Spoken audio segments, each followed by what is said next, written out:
Chapter 19: Crossing the Bridge. Sunny was standing in front of the massive, seemingly indestructible red gates of the Awakened Academy. The academy was, in fact, a city within the city. It was built like a fortress, with a high wall made of hard alloy, deep moat and numerous large-caliber turrets which were placed in certain positions to create a deadly air suppression dome. No nightmare creature, not even colossal titans, were supposed to be able to break through its defenses. It was a legendary place. Actually, many of the most popular webtoons, youth dramas, and novels took place right behind that wall. Adventures, rivalries, and romantic entanglements of the young awakened heroes were the mainstream theme of modern entertainment. Never in his wildest dreams did Sunny imagine actually becoming one of these heroes. Of course, how things really were differed a lot from how it was portrayed in the media.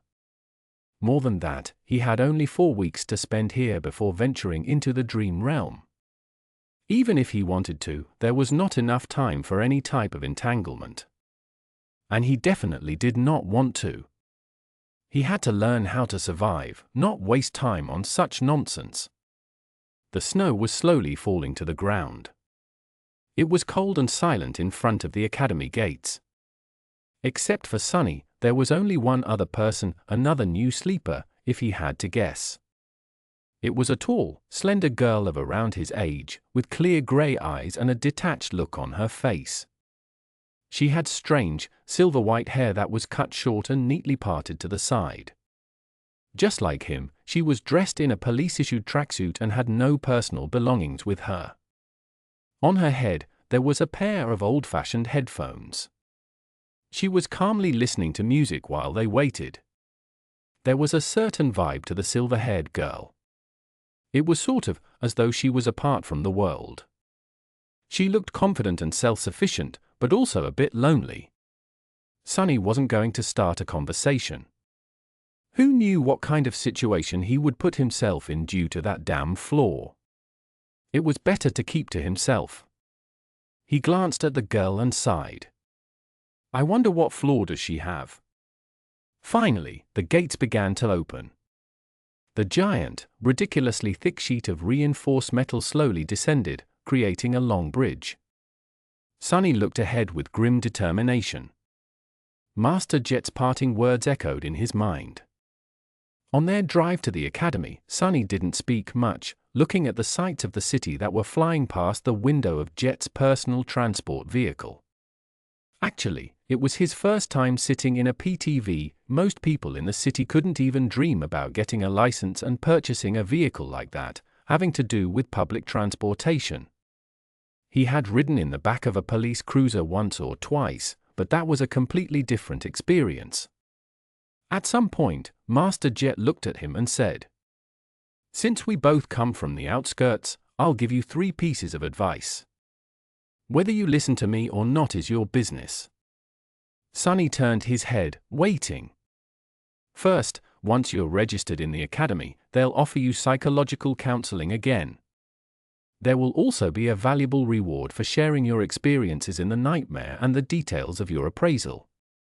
You'll be able to receive a soul shard, maybe even several of them. He frowned. Are you trying to convince me to visit a psychiatrist again? Jet shook her head. No. I'm telling you to refuse. Surprised, Sunny raised his eyebrows. Why? There was a pause before she answered. You're too green to understand, but out there in the dream realm, nightmare creatures are not the only danger. Once you grow powerful enough, humans will become an equal threat. The less they know about your aspect, the better. So that's how it is. The easiest way to defeat a powerful awakened is to use their flaw. That's why young fools in the academy are encouraged in various ways to share the details of their aspects. I'm not saying that the government will leak your information, but once 2 people know a secret, it's no longer a secret. And there's a lot of people working for the government. That made a lot of sense. Thank you, Master Jet. She gave him a nod. Second, there will be a lot of courses to choose from. All types of combat training, deep dives into nightmare creature categories and vulnerabilities, basics of various types of sorcery, artifact study, and so on. Sunny gulped. Actually, he was already agonizing about what weapon to train with.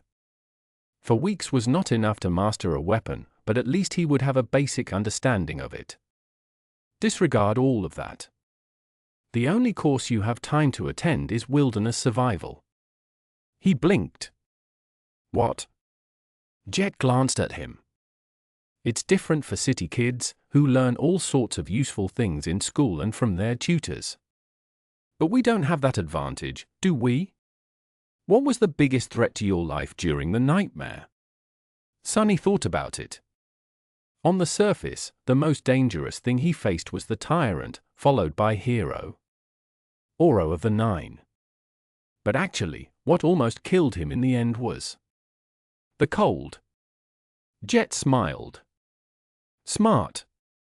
You only know how to survive in the city. But the dream realm is mostly made of wilderness. Do you know how to make a fire? How to procure food? How to find safe shelter? No. Fighting monsters is important, but it'll be useless if you die of hunger or exposure to the elements. Trust me. I've learned it the hard way. Sunny nodded, angry at himself. It was so obvious, yet he never even thought about these seemingly simple things. He was blinded by his past habits and experience. Human brains were like that. Once accustomed to a certain way of living, it was hard to see past the already familiar routines. It was lazy thinking at its worst. At that point, Master Jet had stopped the car and opened the door, getting out. Sunny followed her and was momentarily stunned, staring at the colossal metal gates in front of them. This was the famous Awakened Academy. After a few seconds, he shook off his amazement and turned to his senior. "This is as far as I go," she said, looking cheerlessly at the walls of the academy. "I've already notified them. Someone will come fetch you in a while." There was something dark in the depths of her icy blue eyes. Sunny suddenly felt a cold feeling spreading through his body. "What's the third advice?"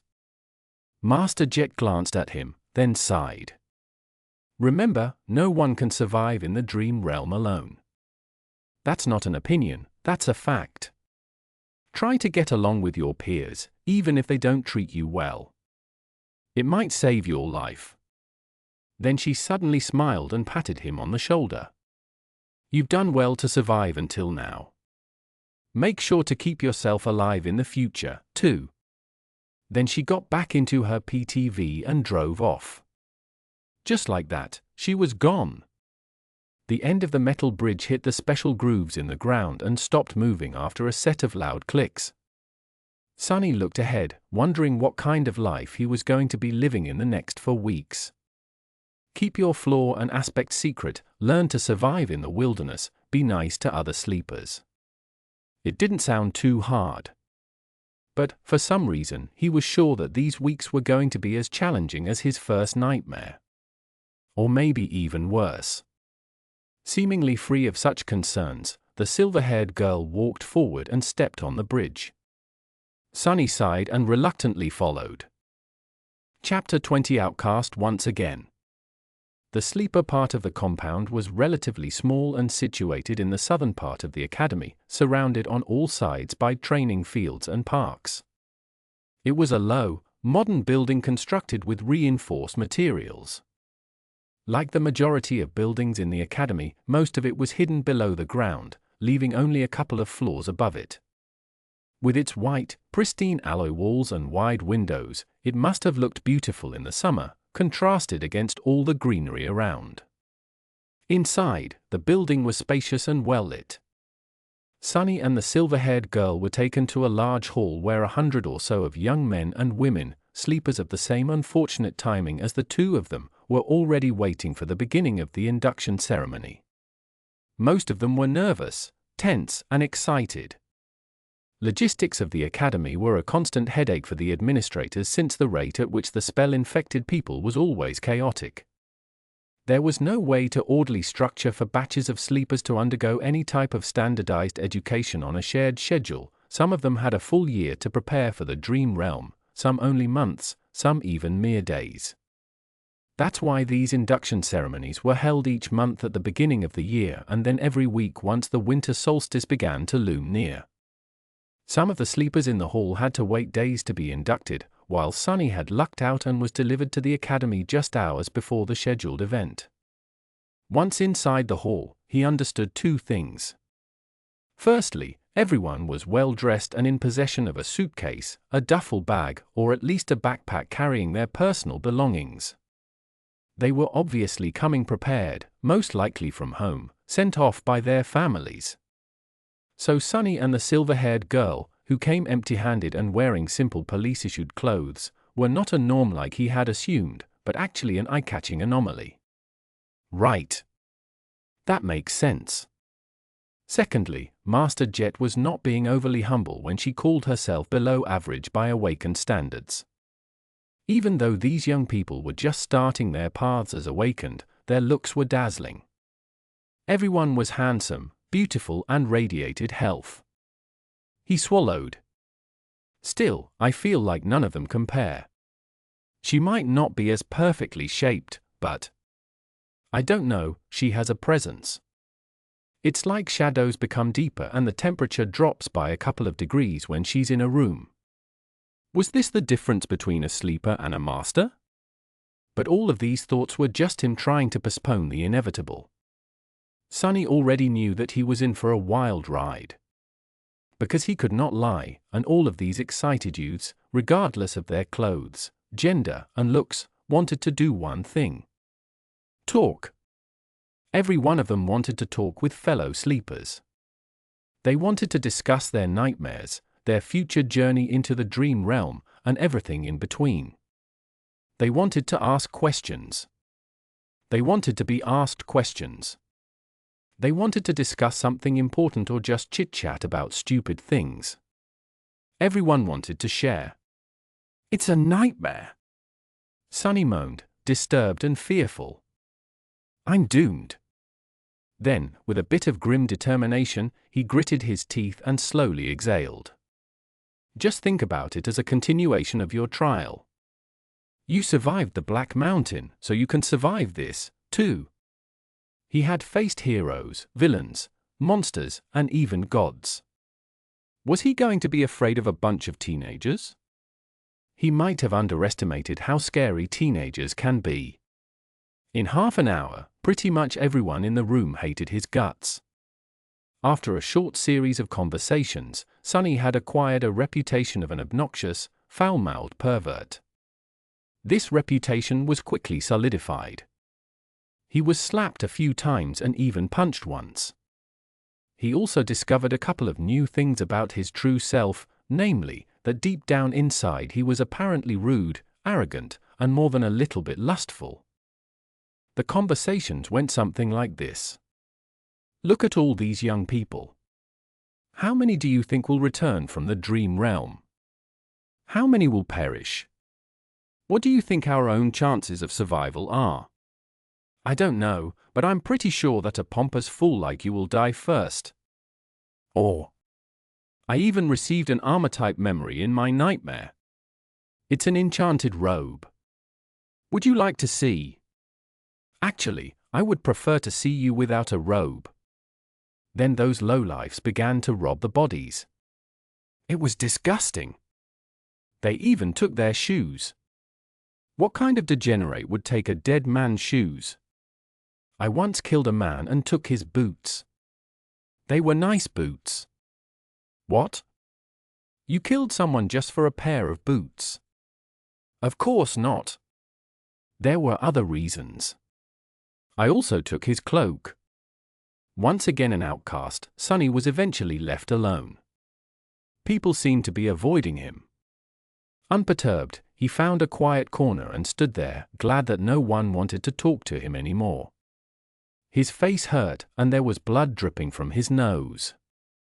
Being ostracized from a group was nothing new, but it still stung. However, he was smiling. because in the process of turning the whole batch of sleepers against himself, Sonny had discovered something vital. He learned how to control his flaw. Once asked a question, he could not keep quiet. He also couldn't lie. However, after a lot of experimentation, Sonny had found out that with a bit of practice, he could influence the exact way the truth eventually came out. It was like this: after receiving a question, his mind automatically produced a truthful answer. After that, the flaw would force him to say that answer aloud.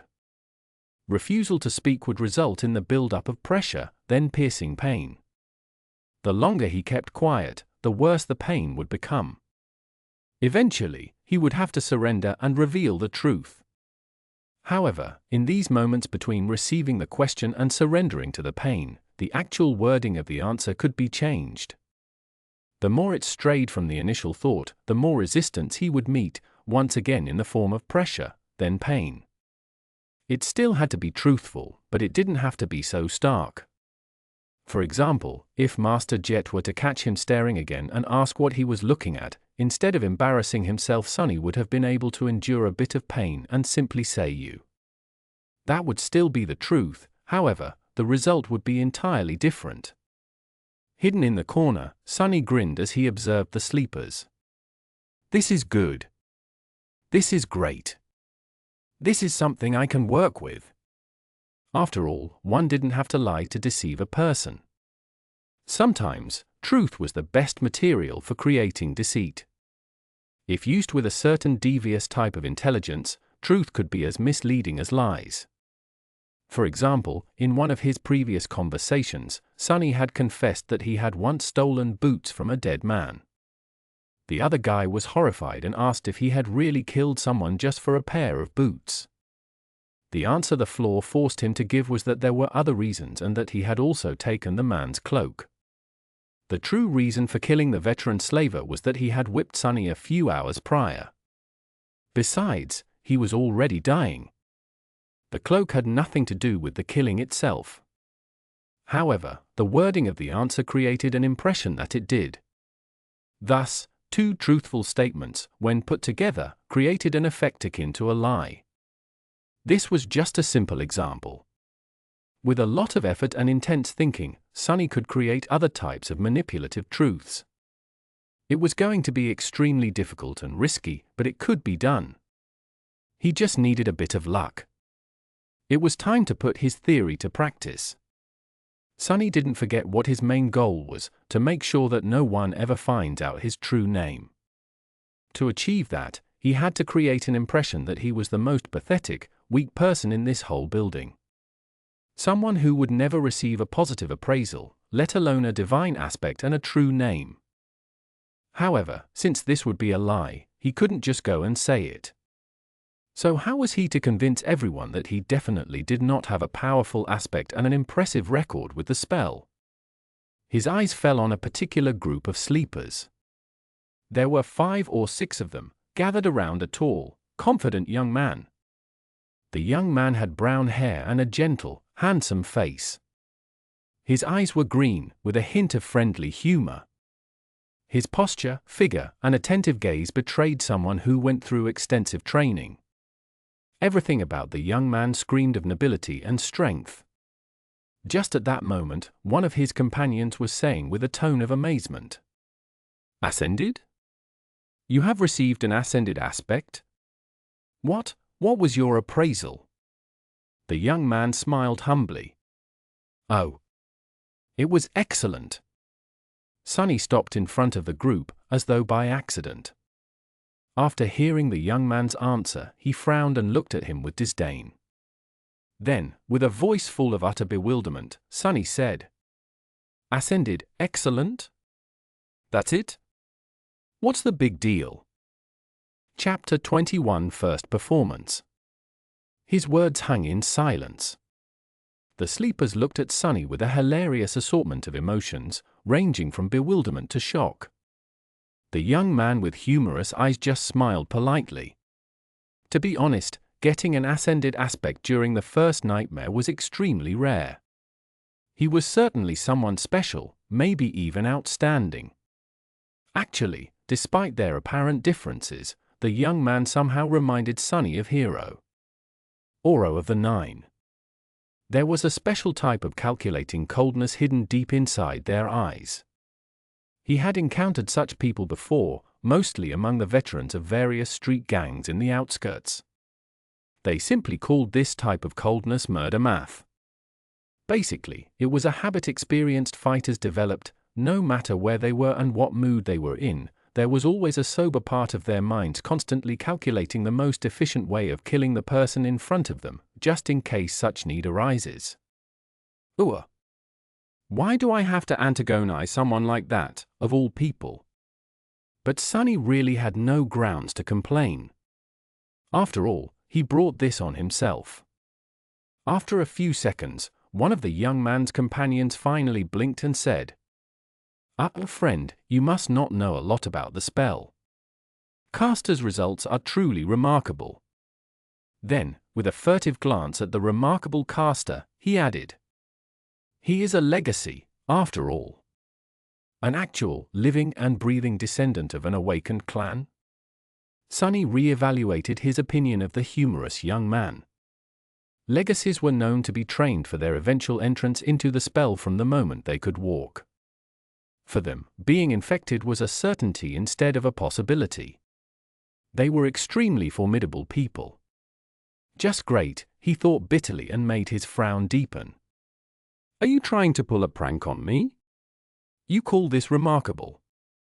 The bewilderment in the eyes of these sleepers was slowly being replaced by hostility. "Listen, friend. If you don't think that an ascended aspect is remarkable, then please share with us your own amazing results. What, pray tell, was your appraisal?" Caster himself was still keeping quiet and smiling.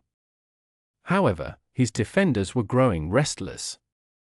This was exactly what Sunny wanted to happen. He smiled with utter contempt. "I would let you know, my appraisal was, it was glorious. Yes, glorious. And the aspect I acquired was of the divine rank." After that, he received a number of strange looks. No one had ever received a divine aspect before, so, of course, they were starting to think that he was a lunatic.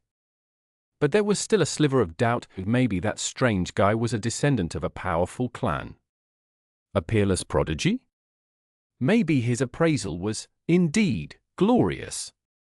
Sunny had to dispel that tiny bit of doubt. "Mind you, I'm not some lofty legacy. Phut! I'm from the outskirts. I've never even received combat training." All that training and he only got an excellent? What did he do during the nightmare? Pick his nose the whole time? The expressions of all the sleepers that were listening to his bragging instantly changed. An outskirt rat with no training, yeah, sure. Who was he trying to fool? Finally, with the same polite smile, Caster spoke. "Glorious? That is interesting. Would you mind telling us what were your achievements in the nightmare?" Sunny grinned. "Sure, no problem. First of all, I killed an awakened tyrant. Had cost him a couple of moments of intense pain, but he didn't let it show on his face. His expression was nothing but smug and confrontational. The mere mention of a tyrant, let alone an awakened one, made a couple of sleepers smile with ridicule. "Oh, really? How did you kill it?" An arrogant look appeared on Sunny's face. "How? Let me tell you, I didn't even have to lift a finger. I just spat, and it was torn to pieces." Which was true. Sunny had spat a mouthful of blood on the altar, and as the result, Mountain King was ruthlessly dismembered by Shadow God. Someone openly laughed. "This guy is either insane or purposefully messing with us. Listen here, Shorty. Have some decency, okay? Who would believe such a lie?" Sunny was genuinely angry. He wanted to retort, saying that he wasn't short. But he couldn't. Because that would be a lie, damn it. So, instead, he just gritted his teeth and said with a voice full of outrage, I can't answer that, because it's not a lie. Are you really insisting that you had killed an awakened tyrant, a tyrant? And with a bit of spit no less. Sonny knitted his brows. That's the truth. More laughter followed. Crazy bastard. He actually believes in his own crap. Insane, he's insane. Unexpectedly, Caster stopped his companions. Guys. After the laughter quieted down, he asked in a friendly manner. What else did you achieve? What? That wasn't enough? Sonny raised his chin. Let me think. Oh.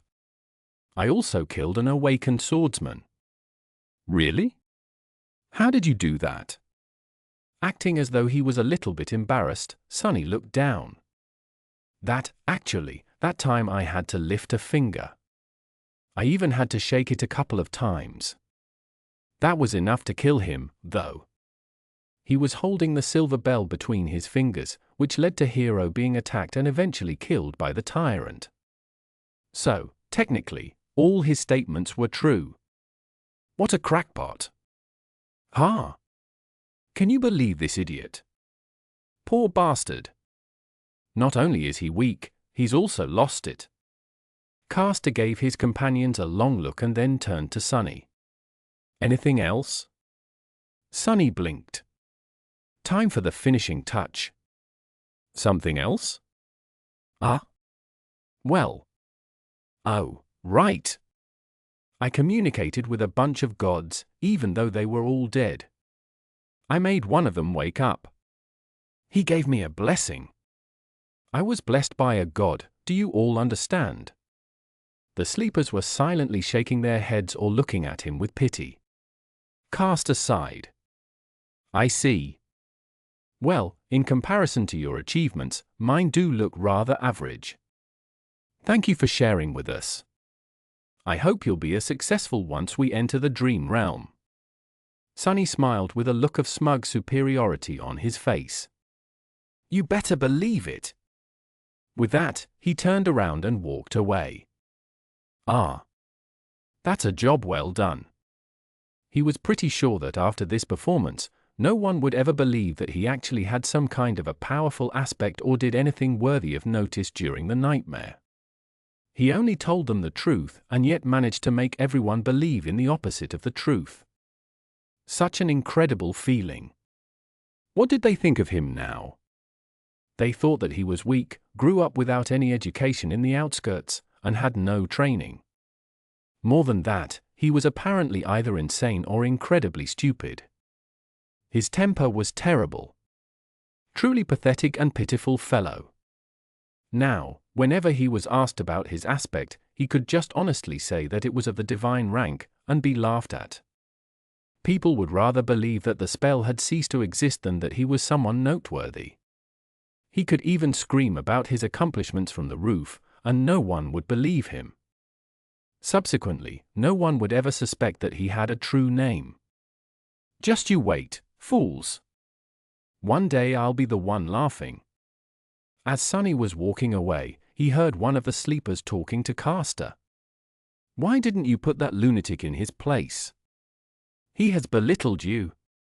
After a short pause, Caster answered. His voice sounded low and mellow. Poor kid must have lost his mind in the nightmare. It often happens. He'll most likely die soon, so being kind is the least I can do. The corner of Sonny's mouth twitched. What a nice guy. He knew that Caster's words were based on a false assumption, but, for some reason, still felt a cold chill running up his spine. Want to keep listening? Find the full novel on Arcwave at arcwave.app. Clean audio chapters and your progress saved across devices.